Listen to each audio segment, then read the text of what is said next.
साथियों, आज बहुजन अधिकार सम्मेलन की आवश्यकता क्यों? इसलिए कि आज भारतीय संविधान की शपथ लेने वाले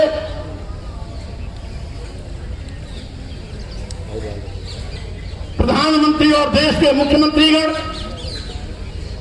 भारतीय संविधान द्वारा प्रदत्त अनुसूचित जाति, अनुसूचित जनजाति और पिछड़े वर्गों के आरक्षण को लगातार खत्म करने में लगे हुए हैं। आज भारतीय संविधान की दी गई व्यवस्था के विपरीत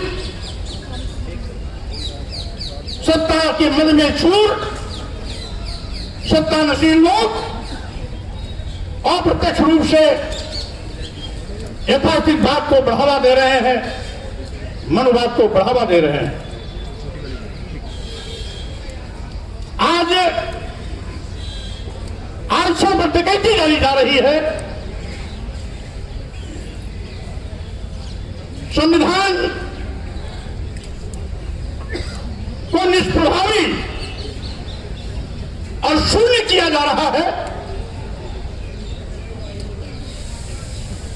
बहुजन समाज के अधिकारों को एक एक करके खत्म किया जा रहा है।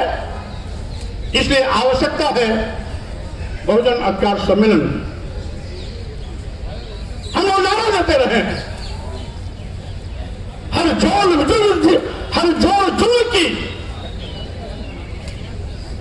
जुल्म के टक्कर में संघर्ष हमारा नारा है। तो स्वाभाविक रूप से आज जब हमारे हकों पर डकैती डाली जा रही है, अधिकारों पर डकैती डाली जा रही है, संविधान को कमजोर किया जा रहा है, आरक्षण को शून्य निष्प्रभावी किया जा रहा है, तो स्वाभाविक रूप से आज संघर्ष के रास्ते पर फिर से हमें चलने की आवश्यकता है। सड़क के माध्यम से अपनी आवाज को फिर से बुलंद करने की आवश्यकता है। इसलिए आज यह कार्यक्रम आयोजित किया गया है कि जिससे कि बहुजन अपने अधिकारों के प्रति सचेत रहे, सावधान रहे। साथियों, आप जानते हैं आज लोकतंत्र को भी कमजोर किया जा रहा है। अभी हमारे सुप्रीम कोर्ट के वरिष्ठ अधिवक्ता महोदय ने बताया कि किस तरीके से तानाशाही हिटलरशाही के रास्ते पर चलते हुए लगभग 150 सांसदों को सरकार के सारे परिषद सदन के बाहर किया गया। क्या लोकतंत्र को दबाने की साजिश नहीं है? क्या जबरन सरकार अपनी बात को थोपने का दुस्साहस नहीं कर रही है क्या? और साथ ही साथ आज सरकार अपनी कमजोरियों को छुपाने के लिए तरह तरह के हथकंडे अपना रही है। आज जितने भी विज्ञापन निकलते हैं, उत्तर प्रदेश में हो, दिल्ली में हो, भारत सरकार में हो, डब्ल्यू की सरकारों के देखरेख में चलने वाले प्रदेशों में हो, हर जगह पर आज अनुसूचित जाति और अनुसूचित जाति का आरक्षण कहीं 2%, कहीं 3%, कहीं 4% दिया जा रहा है। पिछड़े वर्गों के 27% आरक्षण के सापेक्ष कहीं 5%, कहीं 6%, कहीं 8% दिया जा रहा है। तमाम विज्ञापनों को देखने से पता लगता है तमाम विभागों में आरक्षण को तो शून्य कर दिया जाता है। अभी अभी ऐसे कई उदाहरण हैं जिसको मैं समय समय पर अपने ट्विटर के माध्यम से सार्वजनिक भी करता रहता हूं। और इस तरीके से आज हकों पर डकैती डालना, साथियों, उसमें बहुत कुछ भूमिका हमारी आपकी भी है। सन 1931 की जाति जनगणना के आधार पर मात्र 3.5% ब्राह्मण है, 3% क्षत्रिय है, 1.5% वैश्य है। तीनों को जोड़ लिया जाए तो लगभग 7-8% होता है। यानी श्रेष्ठ बहुजन समाज है। तो 8% लोग अपने बलबूते पर सरकार नहीं बना सकते हैं। उन्होंने हमारी बहुजन समाज की ताकत को तोड़कर हिंदू के नाम पर ठग करके बहका करके अपना उल्लू सीधा करने का काम किया। यानी वोट देने के लिए हम हिंदू, वोट के लिए अनुसूचित जाति, अनुसूचित जनजाति और पिछड़ा वर्ग का व्यक्ति हिंदू, लेकिन सत्ता में बैठने के बाद हम हिंदू नहीं रह जाते। अगर सत्ता में बैठने के बाद भी ये हमें हिंदू मानते तो अनुसूचित जाति के आरक्षण को खत्म नहीं करते, अनुसूचित जनजाति के आरक्षण को खत्म नहीं करते, पिछड़े वर्गों के आरक्षण को खत्म नहीं करते। इसका मतलब है हिंदू एक धोखा है। और वैसे भी 1995 में माननीय सर्वोच्च न्यायालय ने अपने आदेश में कहा था हिंदू कोई धर्म नहीं, ये लोगों के जीवन जीने की एक शैली है। यही नहीं, जो सबसे बड़े धर्म के ठेकेदार बनते हैं, आरएसएस के प्रमुख मोहन भागवत जी ने भी कहा है, एक नहीं 2 बार कहा, हिंदू धर्म नाम का कोई धर्म नहीं है, बल्कि लोगों के जीवन जीने की एक कला है। देश के माननीय प्रधानमंत्री जी ने भी कहा, माननीय मोदी ने भी कहा, हिंदू धर्म नहीं है। और अभी 1-2 महीने पहले माननीय गडकरी जी ने भी कहा, एक मीडिया कॉन्क्लेव में कहा। लेकिन इन लोगों के कहने से किसी की भावना आहत नहीं होती है। अगर स्वामी प्रसाद मौर्य कह देते हैं हिंदू धर्म नहीं है, बल्कि एक धोखा है, और जिसे हम हिंदू धर्म कहते हैं वो कुछ लोगों के लिए धंधा है। जब हम कहते हैं कि ये कुछ लोगों के लिए धंधा है, तब पूरे देश में भूचाल मच जाता है। लेकिन वही चीज अगर मोहन भागवत जी कहते हैं, माननीय प्रधानमंत्री नरेंद्र मोदी जी कहते हैं, माननीय गडकरी जी कहते हैं, तो किसी की भी भावना आहत नहीं होती। अगर वही चीज स्वामी प्रसाद मौर्य कह देते हैं तो लोगों की भावना इतनी कमजोर होती है कि उनकी भावनाएं आहत हो जाती है। क्या विडंबना है। माननीय सर्वोच्च न्यायालय ने 1995 में कहा तो किसी भी धर्माचार्य ने कोई टिप्पणी नहीं की, लेकिन अगर वही चीज स्वामी प्रसाद मौर्य के मुंह से निकल जाती है तो पूरे देश में एफआईआर की झड़ी लग जाती है। क्या विडंबना है। आखिर हम क्या कहते हैं? हम तो वही कहते हैं जो भारतीय संविधान कहता है।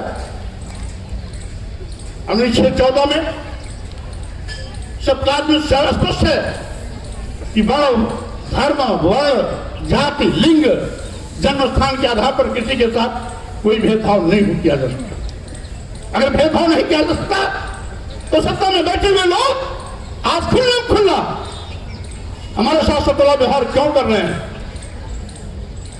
भारतीय संविधान द्वारा दिया गया अधिकार छीनने का पाप क्यों कर रहे हैं?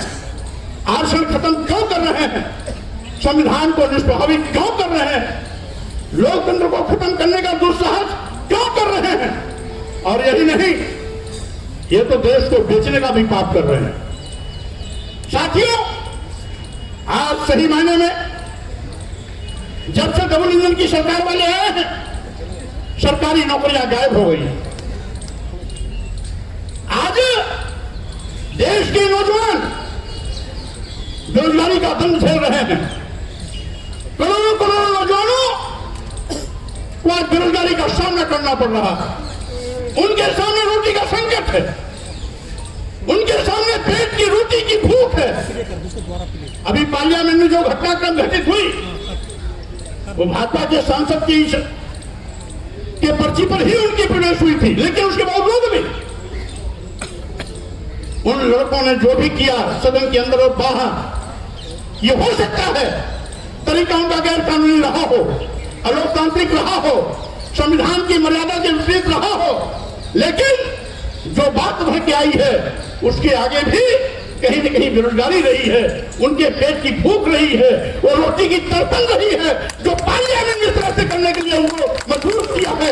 और इसीलिए मैं कहना चाहता हूं, आज ये हकीकत है कि आज देश का करोड़ों नौजवान बेरोजगारी के नाते दुखी है, पीड़ित है, रोटी की भूख से बिलबिला रहा है।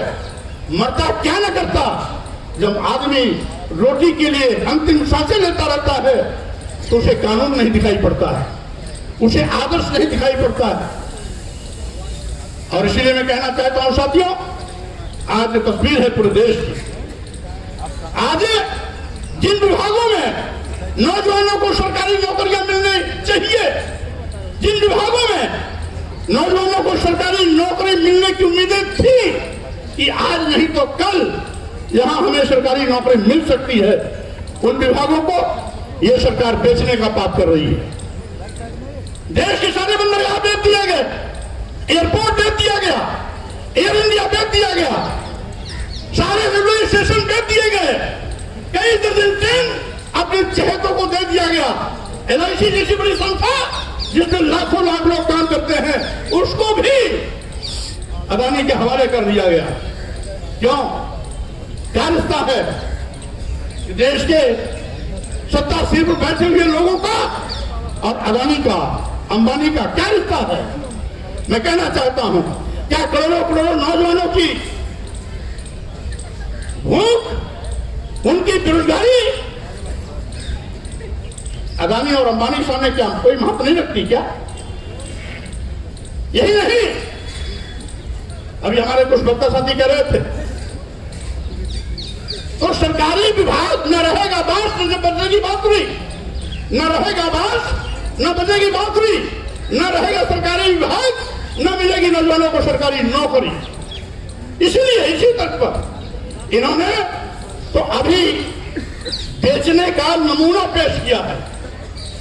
अगर ये ज्यादा दिन तक रह गए तो बारी बारी सभी विभाग उद्योगपतियों के हवाले हो जाएंगे। हमेशा हमेशा नौजवान हाथ मलता रह जाएगा, सरकारी नौकरी कभी नसीब होने वाली नहीं रहेगी। इसलिए सावधान हो जाना। ये केवल अनुसूचित जात, अनुसूचित जनजात और पिछड़े वर्गों के ही सम्मान की बात नहीं, उनके हक हकूक अधिकार की बात नहीं, बल्कि सामान्य वर्ग के भी देश के उन नौजवानों के सामने बेरोजगारी की संकट खड़े होने जा रही है, उनके लिए भी आगाह करने की ये चेतावनी है। जो कुछ भी हो रहा है, समय रहते देश का नौजवान नहीं जगेगा तो स्वाभाविक रूप से खामियाजा उसका कल आने वाले दिनों में इन नौजवानों को भी उठाना पड़ेगा। मैं कहना चाहता हूं, किसानों की दुहाई देने वाले, किसानों को दुगना लाभ देने का वादा करने वाले लोग किसानों को दुगना लाभ प्राप्त नहीं दिला पाए। अलबत्ते जब जब किसानों के खेत में उत्पाद पैदा होता है तो क्या सरकारी क्रय नदारद हो जाते हैं। किसानों को अपना उपज बिचौलियों के माध्यम से बेचना पड़ता है। औने पौने दामों में उनको अपनी घर गृहस्थी, घर परिवार की रोजी रोटी, बेटे बेटी की पढ़ाई, डॉक्टरी के लिए उनको पैसे की आवश्यकता होती है, तो मजबूरी में उनका अपना उत्पाद बेचना पड़ता है। आज उत्तर प्रदेश व देश बड़े पैमाने पर अराजकता का माहौल है। किसान अपने हक के लिए लड़ता है। हजारों लोगों को जान देनी पड़ी, तब जाकर के किसान विरोधी जो किसान बिल आ रहा था, सरकार उसको वापस ली। संघर्ष में ताकत है। अगर किसान बिल वापस हो सकता है तो जो भी सरकार गलत काम कर रहे हैं, अगर आप सड़क पर निकल आइए तो इनको वापस कदम हटाना पड़ेगा, इनको गलत निर्णय वापस देना पड़ेगा। यह किसानों ने साबित कर दिया कि जो लोकतंत्र में सबसे बड़ी ताकत है हमारा संघ, हमारा संगठन, हमारी भीड़, ये लोग की भीड़, लोकतंत्र की जो भीड़ है, इसमें बड़ी ताकत है। इसमें बड़ी ताकत है। भारतीय संविधान के माध्यम से जो लोकतंत्र को बाबा साहब डॉक्टर अम्बेडकर ने हमारी व्यवस्था के रूप में हमें दिया है, वो हमारी ताकत है। उस ताकत का इस्तेमाल समय समय पर हमें करने के लिए तैयार रहना चाहिए। स्वाभाविक रूप से जुल्म जाति अत्याचार वही होता है जहां जुल्म जाति अत्याचार करने वाले लोग होते हैं। जुल्म जाति अत्याचार का प्रतिकार जब किया जाता है तो जुल्म जाति अत्याचार करने वाले लोग कदम पीछे हटाते हैं। इसलिए अगर आप चुप रहेंगे, अगर जुल्म जाति अत्याचार सहते रहेंगे, जाति सहते रहेंगे, जो कुछ भी हो रहा है इसको चुप्पी मार करके देखते रहेंगे, तो जुल्म जाति अत्याचार करने वाले का हौसला बढ़ता रहेगा और साथ ही साथ यह सिलसिला ज्यादा तेजी के साथ आपके साथ और बढ़ता रहेगा। इसलिए साथियों, मैं कहना चाहता हूं, आज वक्त आ गया, बाबा साहब डॉक्टर अम्बेडकर ने जो हमें भारतीय संविधान दिया है, उसी का नतीजा है कि आज हमारे घरों में भी पढ़े लिखे लोगों की एक लंबी कतार है, डॉक्टर इंजीनियर की भी एक लंबी कतार है, IAS IPS की भी एक लंबी कतार है, जज और तमाम अधिकारियों की एक लंबी कतार है, वैज्ञानिकों की भी एक लंबी कतार है, हाई कोर्ट के एडवोकेट और सुप्रीम कोर्ट के एडवोकेट की एक लंबी कतार है। अगर बाबा साहब डॉक्टर अम्बेडकर का भारतीय संविधान नहीं होता तो हमको तो पढ़ने लिखने का अधिकार भी नहीं था। सैकड़ों सालों से हमें पढ़ने लिखने से रोका गया था। नारी शूद्रो नधियताम, इस देश की स्त्रियों को, इस देश के शुद्ध समाज को, जिसे अनुसूचित जाति से जनजात और पिछड़ा वर्ग कहा जाता है, इसको तो पढ़ने लिखने का अधिकार ही नहीं था। ये हमारे सामाजिक परिवर्तन के महापुरुषों ने, ज्योतिबा फुले ने, छत्रपति शाहूजी महाराज, एरिया रामास्वामी नायकर, बाबा साहब डॉक्टर अम्बेडकर, नारायण संत गाडगे, और उसी कड़ी को आगे बढ़ाते हुए मानवर कांशीराम जी, और उत्तर भारत में महामना रामस्वरूप वर्मा जी, पेरियार ललई सिंह यादव जी, महाराज सिंह भारती जी, बिहार के लेनिन कहे जाने वाले शहीद जगदेव कुशवाहा जी ने एक लंबा संघर्ष करके हमें इन अधिकारों को दिलाया। और जब बाबा साहब डॉक्टर अम्बेडकर को संविधान बनाने का मौका मिला तो इन सारे अधिकारों को मौलिक अधिकार के रूप में तब्दील करते हुए हमें परमानेंट हमारे सम्मान स्वाभिमान का न केवल परचम लहराना, बल्कि अधिकार दे करके हमें धन भक्ति शिक्षा सम्मान से जोड़ने का भी काम किया, और जिसका नतीजा है आज बहुजन समाज आज बड़े पैमाने पर अपने सम्मान और स्वाभिमान के लिए आगे बढ़ने में सक्षम हुआ है। और इसी बहुजन समाज में बड़े पैमाने पर doctor, engineer, professor, advocate, IAS IPS जजेज आप तमाम बड़ी संख्या में पैदा हुए हैं। तो ये कमाल बाबा साहब डॉक्टर अम्बेडकर के भारतीय संविधान का है। इसलिए हम अपने महापुरुषों की विरासत को, महापुरुषों की स्थाति को, महापुरुषों के संघर्ष को, महापुरुषों के त्याग को हम कभी भी इस पर पानी नहीं फैलने देंगे। उनके सपनों के साथ जो भी कुठाराघात करेगा, हम उसका टेक करके मुकाबला हर मौके पर करने का काम करेंगे। हम ऐसे मौके पर धन्यवाद देना चाहते हैं भाई राजेंद्र गौतम जी को, जिन्होंने मिशन जय भीम के माध्यम से लगातार इस अभियान को आगे बढ़ाने का काम कर रहे हैं। इसलिए साथियों, मैं आपसे यही कहूंगा कि आज ये समय की मांग है, आज ये समय की मांग है कि हम सब लोगों को अपने सम्मान स्वाभिमान, हक हकूक, अधिकार, आरक्षण, संविधान, लोकतंत्र और देश को बचाने के लिए मजबूती के साथ आगे आना पड़ेगा। मैं ये भी कहना चाहूंगा कि साथियों, आज बड़े पैमाने पर लोकतंत्र भी खतरे में है, क्योंकि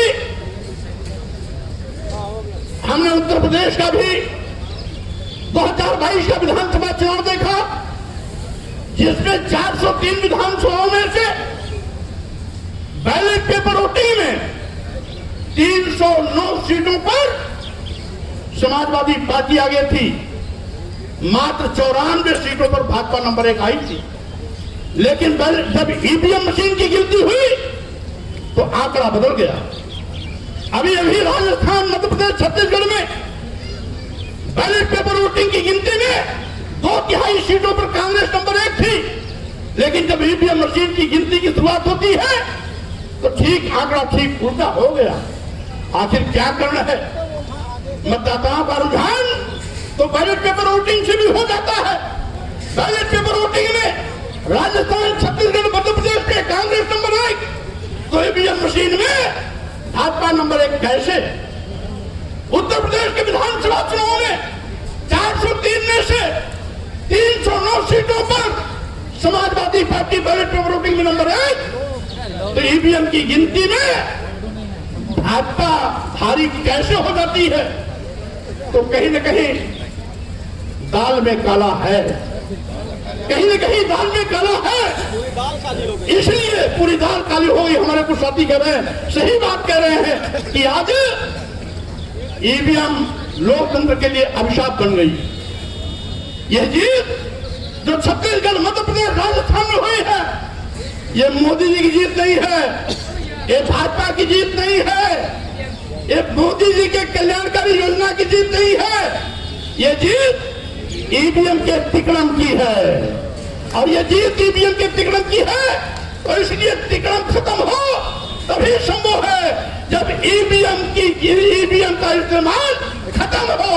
इसीलिए हमारे मंच से साथियों ने एक नारा लगवाया, ईवीएम हटाओ, देश बचाओ, देश बचाओ। 3 नारे लगना, हमारे साथ नारा लगाइए और हर नौजवान के मुंह से आवाज निकलनी चाहिए।